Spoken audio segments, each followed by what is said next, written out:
नमस्ते। आज का हमारा टॉपिक है अर्थ, पुरुषार्थ।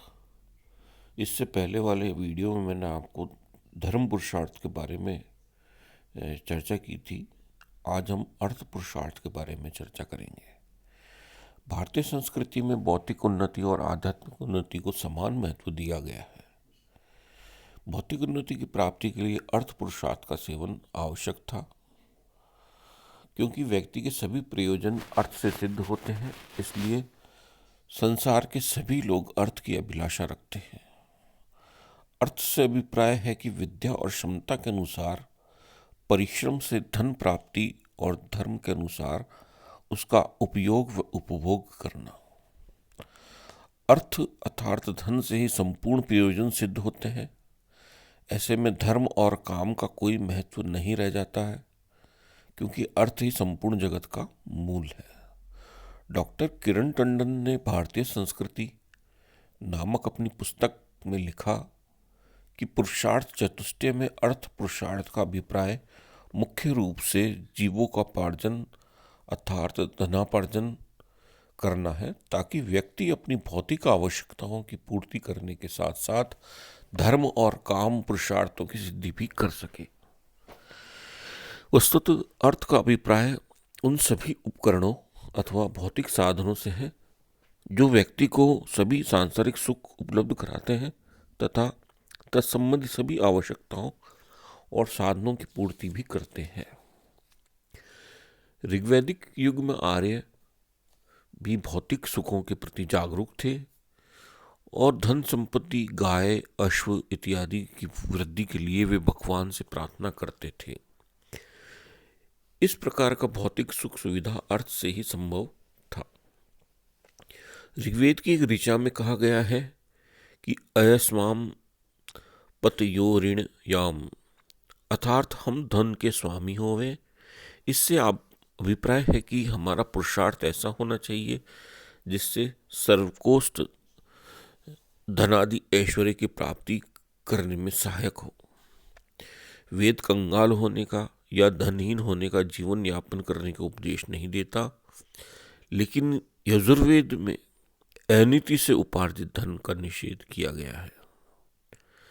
अतः वेदों के माध्यम से हमें शिक्षा प्राप्त होती है कि सदैव धन का उपार्जन नीति व उचित साधनों से ही किया जाना चाहिए।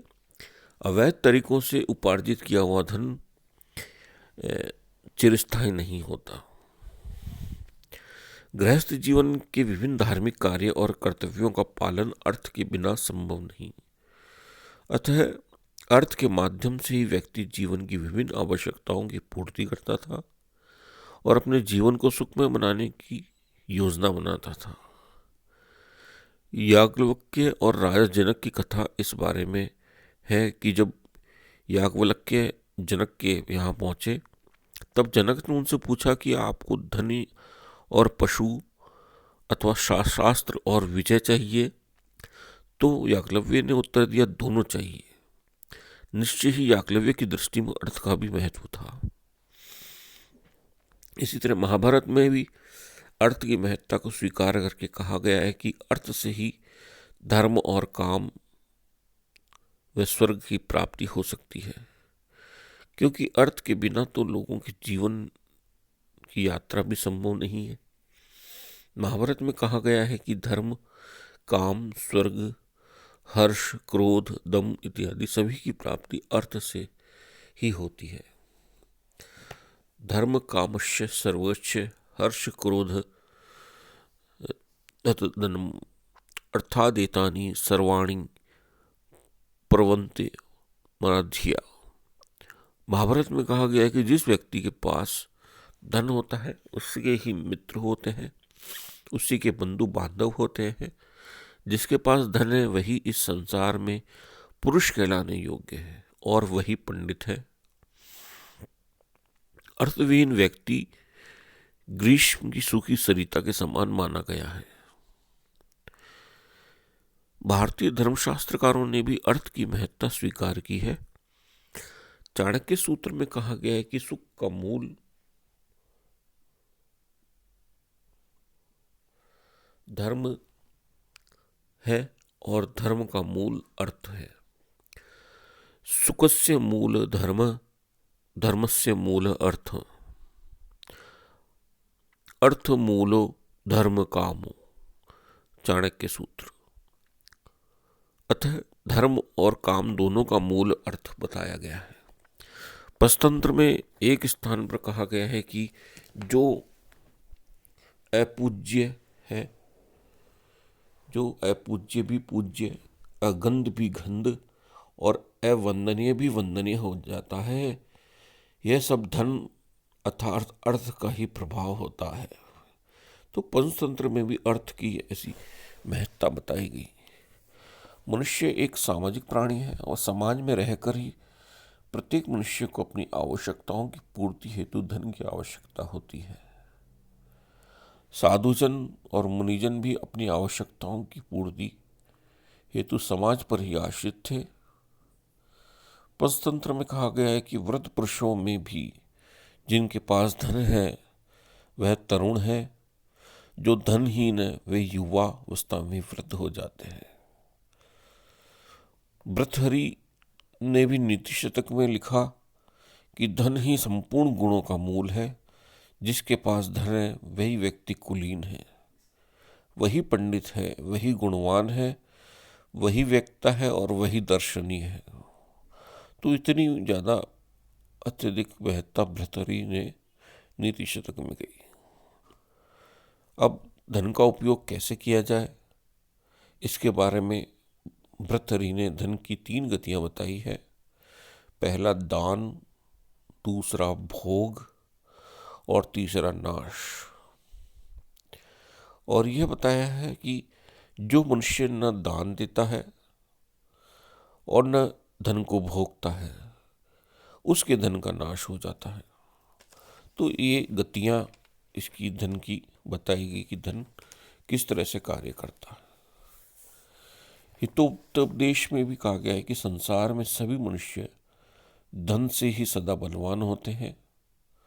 राजा की प्रभुता का कारण भी धन ही है।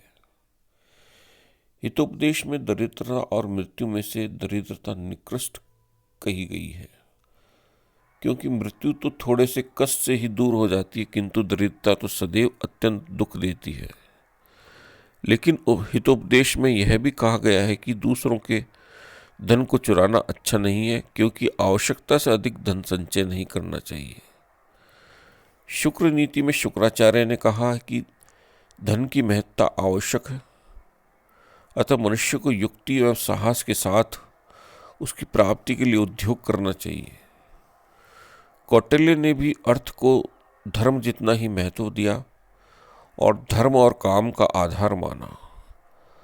आपस्तम्ब ने मनुष्य को धर्मानुकाल सभी सुखों का उपभोग करने के लिए निर्दिष्ट किया है।